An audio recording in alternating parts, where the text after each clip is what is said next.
예수께서 성전에 들어가사 성전 안에서 매매하는 모든 사람들을 내쫓으시며 돈 바꾸는 사람들의 상과 비둘기 파는 사람들의 의자를 둘러 엎으시고 그들에게 이르시되 기록된 바 내 집은 기도하는 집이라 일컬음을 받으리라 하였거늘 너희는 강도의 소굴을 만드는도다 하시니라. 맹인과 저는 자들이 성전에서 예수께 나오매 고쳐주시니 대제사장들과 서기관들이 예수께서 하시는 이상한 일과 또 성전에서 소리질러 호사나 다윗의 자손이여 하는 어린이들을 보고 노하여 예수께 말하되 그들이 하는 말을 듣느냐?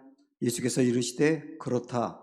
어린 아기와 젖먹이들의 입에서 나오는 찬미를 온전하게 하셨나이다 함을 너희가 읽어본 일이 없느냐 하시고 그들을 떠나 성 밖으로 베다니에 가서 거기서 유화하시니라.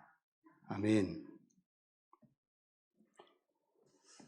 이런 사람들을 보면 참 멋지다는 생각이 듭니다. 어떤 사람들이냐면 굉장히 자유로워요. 어떤 형식에 잘 얽매이지 않고 사람들이 나에게 뭐라고 말하든지 크게 괴념하지 않습니다. 자유로워요. 그런데 자기 자신에 대해서는 또 엄격합니다. 보통 자유로우면 방만하기 쉬운데 자유로운데 어떤 선을 절대로 넘지 않습니다. 멋있는 사람이죠. 이런 사람도 있어요. 부드러워요. 겉으로 보면 항상 미소가 있고 유연하고 또 여유가 있고 부드럽습니다. 그런데 자기 그 안에는 이 내면은 굉장히 강합니다. 그래서 어떤 고난을 당하더라도 웬만하면 끄떡하지 않고 어떤 목표를 딱 정하면 흔들리지 않고 뚝심 있게 밀고 나갑니다. 참 멋있는 사람들이죠. 이런 사람도 있더라고요. 겸손합니다. 잘난 체 하지 않고 마음이 높지 않아요. 마음이 낮아요. 겸손해요. 그런데 겸손하다고 해서 비굴하지 않고 담대합니다. 강한 사람 앞에서도 꿀리지 않아요. 그리고 어떤 환경에 이렇게 눌리지 않아요. 굉장히 담대합니다. 겸손한데 담대해요. 상반된 두 가지 모습이 한 사람 안에 공존하는데 어색하지가 않습니다. 그런 사람들 보면 정말 멋있다는 생각이 들어요. 하나님이 그러신 분입니다.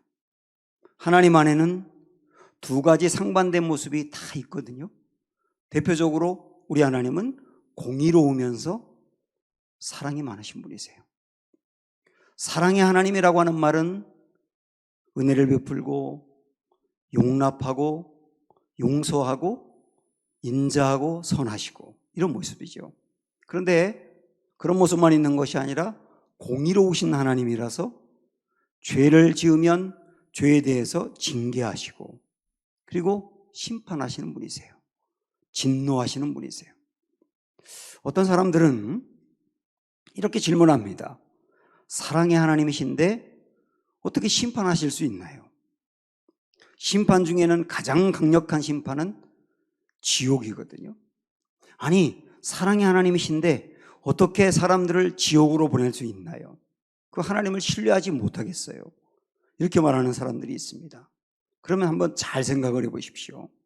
부모님들은 자녀들을 무엇보다 사랑합니다. 자녀들을 위해서 다 줄 수 있어요.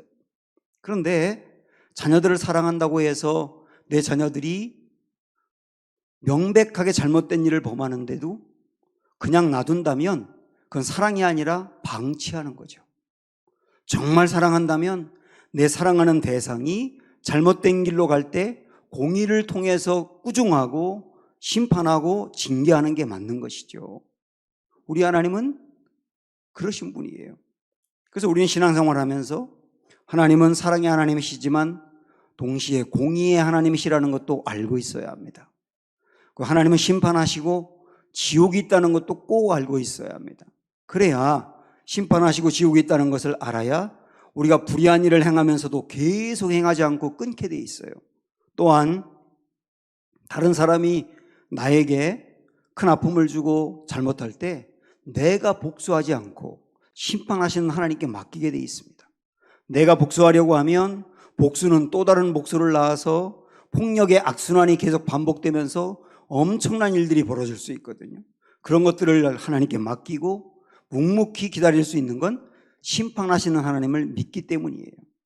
이렇게 우리가 이 두 가지 모습을 늘 마음에 간직하고 살아야 합니다.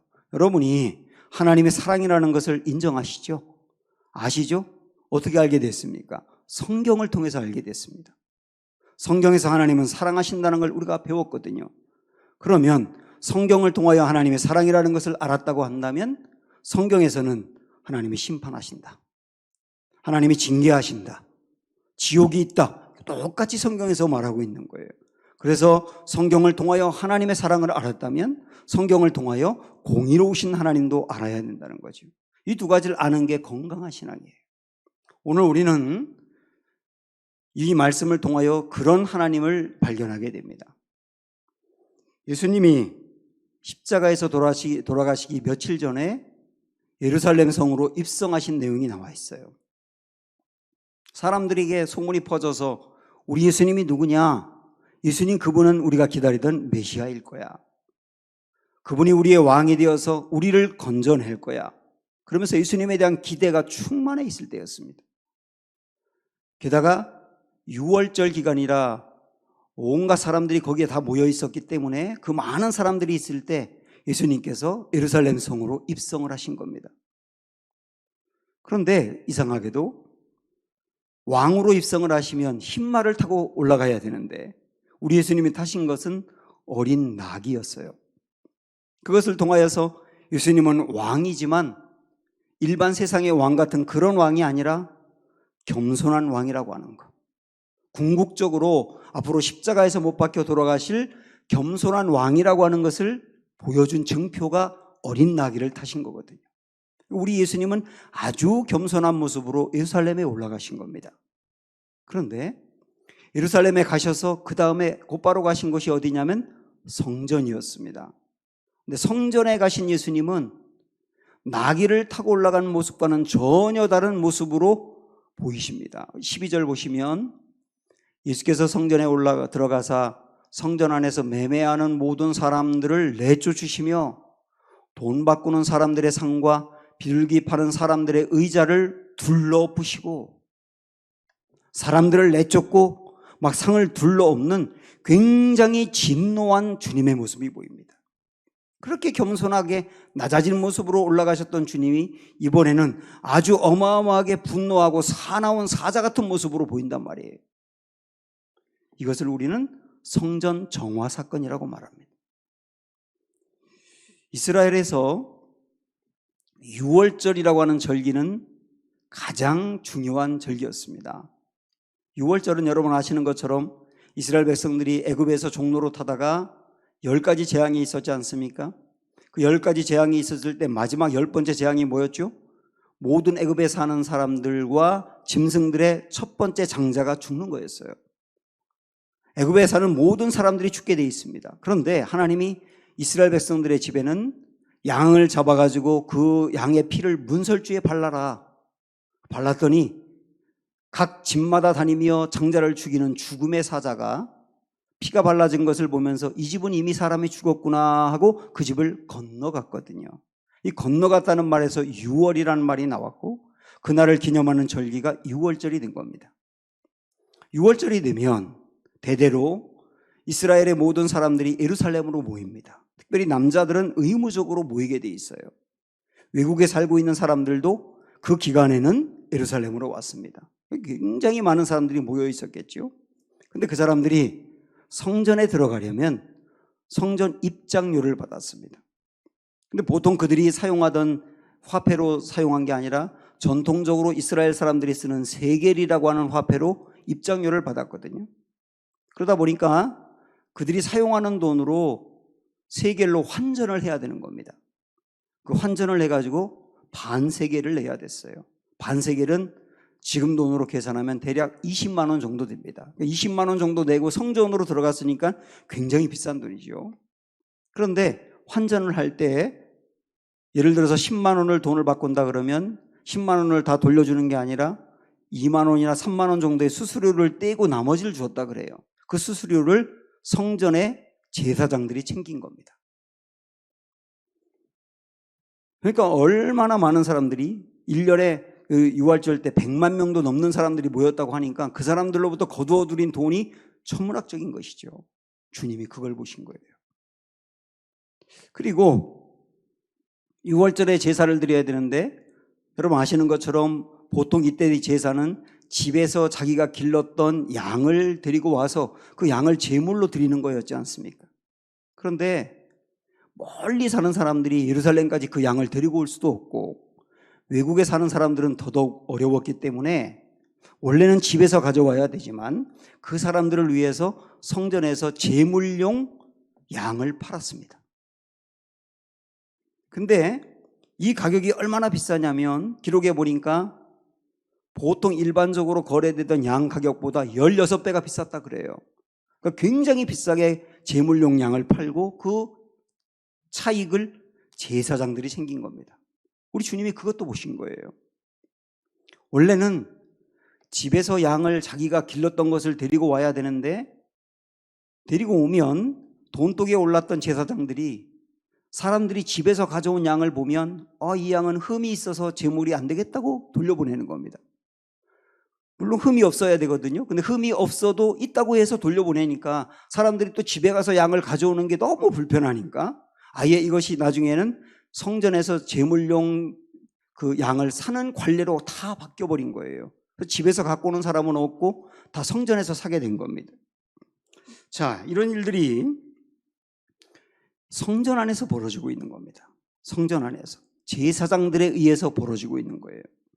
원래 제사장들은 성도들을 위해서 기도하고 제사를 드려서 죄 용서받고 그리고 그들을 축복하고 위로하고 그러는 역할이 본질인데 그 역할은 형식적으로 뒤에 밀려나 있고 오직 돈 모으는 일이 본질이 되어버린 거예요. 이 모습을 예수님이 보신 겁니다. 그래서 13절에 예수님이 뭐라고 그러셨냐면 막 꾸짖으면서 하시는 말씀이 뭐냐면 내 집은 성전은 만민이 기도하는 집인데 기도하는 사람은 없고 강도의 소굴로 만들었도다라고 말씀하시지 않습니까? 이 말은 뭐냐면 우리 주님이 그 큰 성전에 와서 보더라도 진지하게 앉아서 기도하는 사람을 하나도 찾을 수 없고 온통 거래하고 장사하고 시끄러운 그 소리만 들렸다는 얘기입니다. 그래서 막 둘러엎었던 겁니다. 이것은 상만 둘러엎은 것이 아니라 성전을 둘러엎은 일이에요. 제가 이전에 이 말씀을 이렇게 묵상을 하면서 그때 깨달은 것이 있어요. 자, 원래 이런 한번 생각을 해보시죠. 어떤 사람이 집에서 양을 키웁니다. 근데 이때 당시에는 양들을 요즘 애완견을 키우듯 키우는 사람들도 많았다 그래요. 집에서 몇 마리의 양을 정성스럽게 키우는 겁니다. 사랑하면서. 그런데 죄 사함을 받기 위해서 성전에 제물을 가지고 갈 때 그 양들 중에 한 마리를 가지고 가는 거예요. 그 양을 끌고서 성전으로 갑니다. 이 양이 나를 대신해서 죽을 겁니다. 그토록 사랑으로 키웠던 양인데 그 양이 제물로 드려지면서 죽는 걸 보는 거예요. 그때 어떻겠어요? 나를 대신해서 저 양이, 그 사랑하는 저 양이 죽는 걸 보면서 내 죄가 얼마나 큰지를 깨닫지 않습니까? 내 죄가 얼마나 큰지를 깨달으면 그 다음에 죄에 대해서 회개하게 돼 있겠죠. 그러면서 나를 대신해서 저 양이 죽어서 내가 죄 사함 받고 구원받았다는 그 감격이 살아나지 않겠습니까? 그러면 당연히 삶이 변화가 되겠죠. 주님이 원하신 건 이런 거였어요. 제사를 통하여 이렇게 돼야 된다. 그런데 그렇게 집에서 양을 데리고 오는 것이 아니라 아주 편리하고 쉽게 성전에서 양을 파니까 그러니까 돈을 주면 양을 한 마리 사는 거예요. 그 양을 제물로 드리는 겁니다. 거기에 무슨 감동이 있겠어요? 그 양이 죽어갈 때 내 죄가 생각이 날 리가 없고 그러니까 죄에 대해서 통렬하게 회개하는 일도 없고 내가 죄 사함 받았다는 감격도 없는 것이고 당연히 삶의 변화도 없는 것이잖아요. 다만 그냥 제물 하나 드리고 나 용서받았어 그러고 마는 거잖아요. 주님이 이것을 너무 마음 아파한 거예요. 그래서 결국은 이렇게 성전의 원래의 역할과 성전에서의 이 제사가 엉망이 되어버렸다. 근데 성전의 제사가 엉망이 되어버린 것은 종교 지도자들이 부추긴 거다. 주님이 그걸 책망을 하시는 거거든요. 저는 이 말씀을 이렇게 묵상을 하면서 오늘날의 목회자들이 그렇게 될 수가 있다는 생각이 들었어요. 사람들이 편리한 것을 다 좋아합니다. 부담되는 걸 싫어합니다. 교회에도 편리하게 부담 없이 그렇게 신앙생활하기를 원합니다. 그러니까 교회에 오면 편하게 부담 갖지 않고 교회에 오면 여러분 죄 용서 받았어요. 쉽게 죄 용서를 생각하게 하고 그러니까 이제 복을 달라고 구하고 이런 모습으로 신앙이 왜곡되고 망가져가는 것을 보게 된단 말이에요. 근데 이거를 목회자들이 부추기는 것 같아요. 그래서 우리가 죄 용서 받았다 그러지만은 정말 내 죄가 얼마나 큰지 통렬히 깨닫지도 못하고 회개하지도 않고 그리고 내가 구원받은 거, 죄 용서 받은 게 얼마나 놀라운 감격이 있는지 감격도 사라져버리고 그러다 보니 삶의 변화가 일어나지 않는 이런 예배의 모습이 오늘날 우리 교회들에게 나타나고 있는 것은 아닌가 하는 거죠. 그렇다고 한다면 주님의 시대에 있었던 이 성전과 우리가 다를 바 없고 그 시대의 종교 지도자들과 오늘의 목사가 차이가 없으며 그것을 보고 진노했던 하나님, 분노했던 예수님이 지금 우리의 교회들을 보면서 분노하지 않겠는가 그런 생각을 하게 되는 거예요.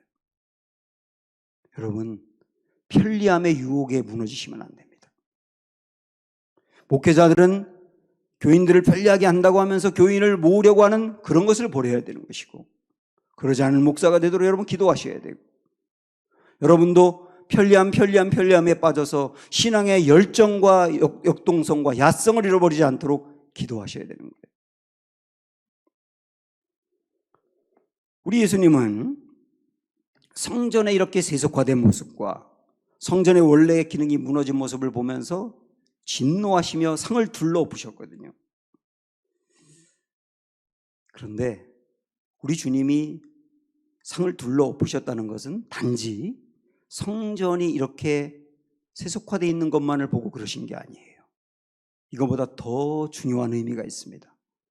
결론을 먼저 말씀드리면 성전의 시스템을 둘러보신 겁니다. 이게 무슨 말인지 한번 하나하나 찾아가 볼까요? 우선 성전은 왜 생겼는가부터 생각을 해보셔야 됩니다. 성전은 왜 생겼는가? 아담과 하와가 선악과를 따먹고 난 다음에 추방이 됐죠. 에덴 동산에서 추방됐습니다. 추방되고 난 다음에 그들은 에덴의 기쁨의 삶을 잃어버리게 됐고요. 하나님을 만날 수 없게 됐고 그리고 자기 스스로 자기의 인생을 책임져야 됐습니다. 자기 스스로 자기의 인생을 책임지다 보니 땅은 도와주지 않고 고통이 심화될 수밖에 없었던 거예요. 우리 그런 비유 많이 하지 않습니까? 이렇게 연을 날리면 연이 막 이렇게 하늘로 떠가는데 이 연줄이 잡고 있는 거예요. 연의 입장에서 생각을 해보면 야, 이 연줄 때문에 내가 더 높이 올라가지 못하겠다. 연줄만 없다면 더 높은 창공으로 올라가 자유롭게 만끽하는 건데 이런 생각을 할 수 있지 않습니까? 그래서 연줄을 딱 끊어내면 자유롭게 아름답게 창공으로 올라가는 게 아니라 곤두박질해 버리는 거예요. 그래서 연줄이라고 하는 것은 연을 얽매는 것이 아니라 연을 붙잡고 있었던 겁니다. 이처럼 우리가 하나님을 믿는다고 하는 거, 어떤 분들은 그런 생각을 합니다. 하나님을 믿는 것 때문에 내 자유를 빼앗겼다고. 하나님이 자꾸 이거 하지 말라 저거 하지 말라 하면서 나를 구속하고 그러다 보니까 자유가 없다고. 그래서 하나님에게서 내가 벗어나고 내 마음대로 살고 싶다는 생각을 가질 때가 있어요. 마음대로 살도록 하나님과의 관계를 끊어내면 정말 아름답게 원하는 대로 사는 것이 아니라 곤두박질할 수밖에 없다는 거죠. 그래서 하나님과 관계에 대해서 연결됐던 그 끈은 나를 얽매는 게 아니라 나를 붙잡았던 거라는 걸 뒤늦게 깨닫게 됩니다. 주일도 그렇지 않습니까? 우리가 주일날 오전에 예배를 드리는 것 때문에 어디 가지도 못하고 자유가 없다고 생각을 하고 그래서 이 주일날 내 마음대로 좀 하고 싶다는 생각을 갖는 때가 있는데 주일날 내 마음대로 하게 되면 곤두박질할 수밖에 없는 게 우리의 삶일 수밖에 없는 거예요. 그래서 그런 말 하지 않습니까? 내가 주일을 지키는 게 아니라 주일이 나를 지켜준다고요. 아담과 하와는 에덴에서 추방이 돼서 하나님에게서 끊어졌거든요. 자기 스스로 자기 마음대로 살 수가 있게 됐는데, 근데 그 삶은 고통이었단 말이에요. 자, 그럼 여기서 우리가 또 하나의 질문을 해야 합니다. 그러면 죄로 말미암아 하나님에게서 끊어진 이 죄인이 다시 하나님께로 올 수 있는 길은 있나요? 라고 하는 거예요. 여러분, 창세기 3장에 보면 아담과 하와가 선악과를 따먹고 난 다음에 에덴에서 추방이 되는데, 추방되고 난 다음에 굉장히 중요한 말씀을 하나 하고 있어요. 자, 3장 끝에 있는 이 말씀을 보시죠. 여호와 하나님이 에덴 동산에서 그를 내보내어 그의 근원이 된 땅을 갈게 하시니라. 이같이 하나님이 그 사람을 쫓아내시고 에덴 동산 동쪽의 그룹들과 그 다음에 두루 도는 불칼을 두어 생명나무의 길을 지키게 하시니라. 그럼 아마 이 말씀 읽어볼 때 이게 무슨 의미인가 생각을 했을 거예요. 에덴에서 추방된 사람들이, 죄인들이죠, 다시 하나님께로 올 수 없도록 거기에 불칼이 지키고 있었단 말이에요. 하나님께로 오려고 하면 그 불칼이 그를 베어버리는 거예요. 그래서 하나님께로 갈 수 있는 길이 차단되었다는 뜻입니다. 하나님께로 갈 수 없으니까 그들은 생명을 잃어버리게 되고 결국은 영원히 죽는 거거든요. 이게 불행인 거예요. 이 칼을 정의의 칼이라고 할 수 있습니다. 죄인이 하나님께로 올 수 없는 정의의 칼. 만약에 어떤 사람이 사람을 죽이고 살인죄로 잡혀서 재판을 받게 됐다고 생각을 해보십시오. 사람을 죽인 이 사람이 재판장에게 이렇게 말합니다. 판사님, 존경하는 판사님, 제가 지은 죄를 잊어버려 주시면 안 될까요? 자기가 사람을 죽인 죄를 범했는데 자기의 죄를 잊어버려 주시면 안 될까요? 그런다고 죄가 없어지는 겁니까?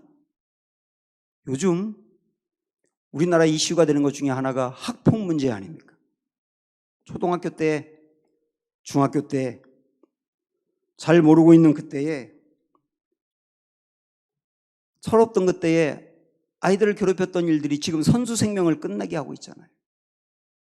죄라고 하는 것은 자연히 없어지는 게 아니고, 죄는 하나님께로 가고 하나님의 은혜를 받고 하나님의 사랑을 받을 수 있는 길을 막는다는 얘기예요. 그게 불칼을 두었다는 의미입니다. 그러면 여기서 우리는 또 질문을 해야 합니다. 그러면 이렇게 타락한 사람들이 하나님께로 갈 수 있는 길은 영영 없는 건가요? 라고 하는 질문이죠. 그때 하나님께서 타락한 죄인들이 하나님께로 올 수 있는 길이 없지만 하나님께서 은혜로 그들이 올 수 있는 길을 하나 만들어 주셨어요. 그게 제사라고 하는 겁니다. 흠이 없는 양이 대신 죄인을 위해서 죽는 것이 제사거든요. 그 말은 다르게 이야기하면 흠이 없는 양이 불칼을 지나왔다는 뜻이에요. 맡고 있던 정의의 불칼을 양이 지나왔다는 뜻이에요. 그 양이 불칼에 베이고 죽었어요. 그래서 흠이 있던 사람들이 하나님께로 올 수 있는 길이 열리게 되었는데 그게 제사라 이거죠. 그리고 그 제사를 드릴 수 있는 곳이 어디냐? 성전입니다. 성전은 그렇게 생긴 거예요. 그래서 이스라엘 백성들은 이 성전에서 계속 양을 드리는 방법으로 죄사함을 받고 구원을 받고 이렇게 제사를 드려왔던 겁니다. 문제가 있어요. 그런데 이 문제가 뭐냐면, 그렇게 양이 대신 불칼에 베어 죽는 제사의 방법으로 하나님을 만나긴 하는데 그 효력이 한 번밖에 없는 겁니다. 한 번 죄를 지으면 양을 잡아 제사 드리면 한 번 용서받고, 또다시 죄를 지으면 또 양을 잡아 드리면 한 번 용서받고, 이렇게 평생을 해야 되는 거예요. 이게 한계입니다. 또 하나의 한계가 뭐냐면, 성전에서 제사로 죄 용서받는 것은 이스라엘 사람들을 위해서만 해당되는 거지 이방인들은 자격이 없었어요. 그러니까 이방인들은 도무지 구원받을 수 있는 길이 없었던 것입니다. 여기서 우리는 예수님이 성전을 둘러엎었다는 의미가 무엇인지를 찾아가야 되는 겁니다. 예수님이 그 성전을 둘러 엎었다는 말은 단지 장사하고 엉망이었던 성전, 거기에 화를 냈다는 정도가 아니라 이런 의미가 있는 겁니다. 지금까지 양을 잡아 들여서 한 번 효력이 있는 그 양의 방법으로 죄사함을 받고 구원을 받고 그것도 이스라엘 사람만 해당됐던 그런 성전, 이제는 끝났다. 그리고 그런 방법으로 드렸던 제사, 이제는 끝났다. 과거부터 드리던 이런 성전의 시스템, 이제는 완전히 끝났다. 그 성전을 뒤엎었다는 말은 그동안의 성전 시스템을 완전히 엎었다, 그런 얘기예요. 그러면서 이제는 새로운 성전의 시대가 도래했다. 이제는 새로운 방법으로 구원받고 새로운 방법으로 하나님을 만날 수 있는 길이 활짝 열렸다. 그것을 선포하는 시간이 바로 이 성전 정화 사건이라고.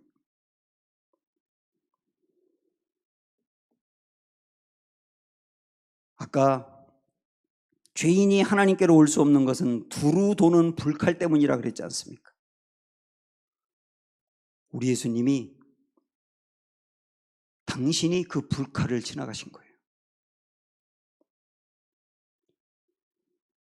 그 말은 예수님이 십자가에서 대신 돌아가실 때 그 몸이 갈기갈기 찢겼다는 얘기예요. 불칼을 지나갈 때 불칼이 사람의 몸을 베어내고 찢어내듯 우리 예수님이 십자가에서 갈기갈기 그 몸이 찢기시면서 불칼을 지나갔단 말이에요. 우리 예수님이 불칼을 지나감으로 말미암아 이제는 죄인이었던 우리들도 예수님으로 인하여 하나님께로 나아갈 수 있는 길이 열리게 된 것이고, 하나님으로부터 구원을 받고 하나님을 만나 은혜를 받고 하나님이 내 인생을 책임져주는 인생으로 바뀌게 되었다는 거예요. 이제는 이런 시대가 도래했다. 나를 통하여 구원받고 나를 통하여 새로워지는 이 시대가 도래했다. 이걸 선포하는 시간이 성전 정화 사건이라고. 그래서 이런 유명한 말이 있는데요. 이걸 스크린에 이제 올리질 못했는데 한번 따라해 보실래요? 예수님이 죽으심으로 우리의 죽음이 죽었다. 예수님이 죽으심으로 우리의 죽음이 죽었다. 예수님이 죽으심으로 불칼에 베어 죽으심으로 죽을 수밖에 없던 우리의 그 죽음이 죽었고 생명을 얻었다고 얘기죠.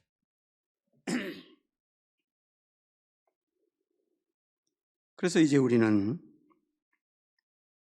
예수님으로 인해서 아담과 하와의 후손인 우리가 에덴의 삶을 회복하게 된 거예요. 그리고 우린 이제 혼자가 아니고 우리 인생을 우리가 책임져주는 존재가 아니라 하나님이 우리 인생을 책임지며 인도하는 사람으로 바뀌게 된 겁니다. 예수님으로 인하여. 요한복음 2장에서 이 비슷한 말씀이 나오는데요. 거기에 예수님이 성전을 막 들러엎고 그럴 때 그 모습을 보고 제자들이 이렇게 말을 했어요. 17절 한번 보시면 제자들이 성경 말씀에 주의 전을 사모하는 열심이 나를 삼키리라 한 것을 기억하더라. 시편 69편 9절에 있는 말씀인데 여기서 주의 전을 사모하는 열심이 나를 삼켰다 그랬지 않습니까? 삼켰다는 말이 목숨을 바쳤다라는 뜻이에요. 우리 예수님께서 성전을 사모하는 그 열심 때문에 당신의 목숨을 바쳤다. 그 성전은 죄인이 살아나는 곳이고 회복되는 곳인데 그 일을 하기 위해서 우리 예수님이 목숨을 바쳤다. 그래서 성전이 원래의 모습으로 회복되었다. 이런 의미로 얘기하고 있는 거예요. 그래서 이제 우리는 구약의 백성들이 매일 양을 잡아 드리는 방법으로 용서받던 그런 방법으로 제사를 드릴 필요가 없고 우리 예수님이 한 번의 제물이 되어 영원한 속죄를 이뤘다는 것을 믿으셔야 되는 거예요.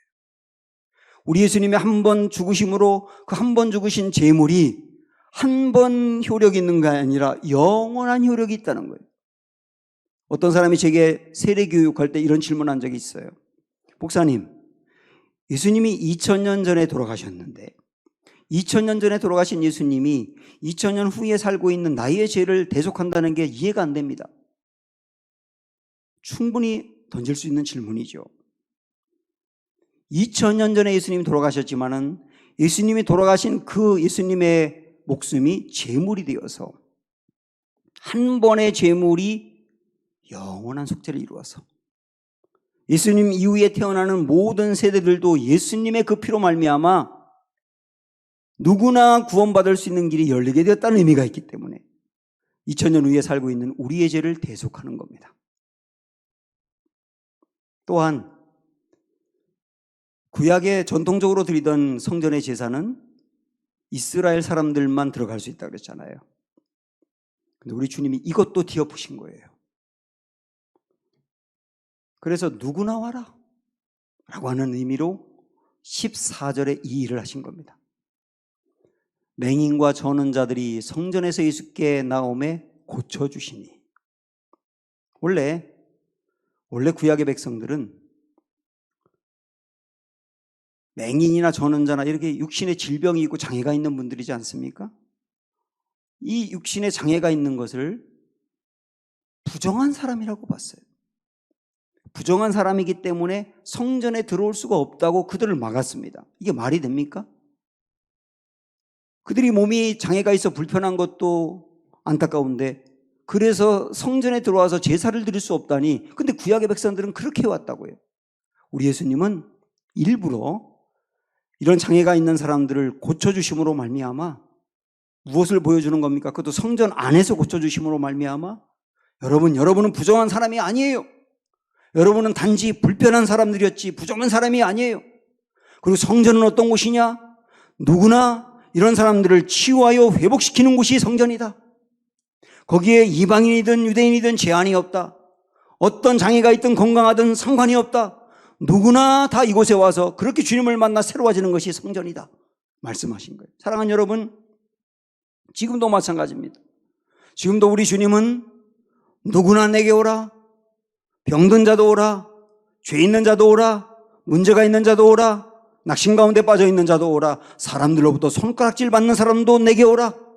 이곳에 와서 주님 만나 고침받고 회복되고 치유되고 새로운 사람이 되는 곳이 성전이다. 그리고 우리는 예배를 통하여 그 일을 경험해 가야 되는 거예요.